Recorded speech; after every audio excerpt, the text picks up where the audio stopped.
Après des mois d'isolement, les voici de nouveau dans la lumière. Ces poissons n'ont pas trop souffert du chantier, bien à l'abri dans le bassin abyssal. Mais à l'extérieur, une toute autre perspective s'offre aux visiteurs, comme écrasés par une colonne d'eau de 15 mètres. 17 ans après, ça reste le plus haut bassin d'Europe. Pourquoi ? Parce que la Cité de la Mer, quelque part son ADN, c'est la pénétration sous-marine, c'est la capacité à descendre dans les fonds. Et donc cette originalité s'exprime aussi à travers, de manière symbolique, à travers la force de ce bassin abyssal. À quelques semaines de l'ouverture, l'installation des décors se poursuit dans les aquariums. Pierre-Yves, biologiste de la Cité de la Mer, découvre l'une des réalisations de David, le décorateur. Comme un jeu de Lego, ce récif, prêt à s'effondrer, doit interpeller le visiteur sur la fragilité de l'océan.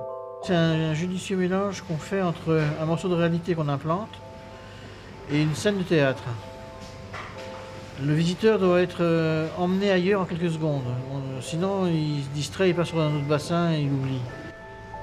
On pourra ici admirer ces espèces qui ont survécu aux grandes extinctions, à condition qu'elles daignent se montrer. Il faut leur faire des cachettes, mais pas trop de cachettes non plus pour que le public puisse quand même les voir. Les hippocampes ont besoin de s'accrocher, donc vous verrez que sur les hippocampes, il y a plein d'accroches qui leur permettront de se stabiliser dans l'eau et d'être visibles par le public facilement. Plus loin, c'est un parcours immersif qui attend les visiteurs.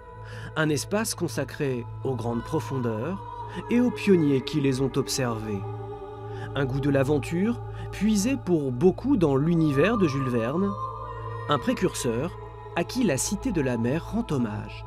Les phrases évocatrices de Jules Verne exprimaient dès le 19e siècle que la planète était née par l'océan et qui sait si l'humanité un jour ne serait pas confrontée dans son avenir à l'océan. Et aujourd'hui on y est. La plupart des scientifiques vous le disent, c'est bien l'océan qui va conditionner ou pas l'avenir de l'humanité dans 100 ans, 200 ans, etc. Un océan nourricier. Et justement, c'est autour d'une table bien achalandée que les équipes de la Cité de la Mer préparent l'une des attractions du futur musée. Et voilà le petit maquereau qui pointe le bout de son nez. Je l'attrape, je le dépose sur mon set. Donc, a priori, le maquereau est normand, puisque Trouville est le premier port normand pour la démarque du maquereau. Fait découvrir les espèces emblématiques de Normandie, les espèces locales, et leur saisonnalité, puisque comme les légumes, les poissons, les crustacés ont des saisons prioritaires où il vaut mieux les pêcher et les consommer. La Cité de la Mer, qui à ses débuts glorifiait l'exploration sous-marine, porte désormais un message de société universelle. Quand on est à la Cité de l'Espace, quand on parle espace, on pense Toulouse. Moi j'aimerais qu'un jour, quand on parle océan, on pense Cité de la Mer, Cherbourg. La Cité de la Mer joue son avenir et retient son souffle.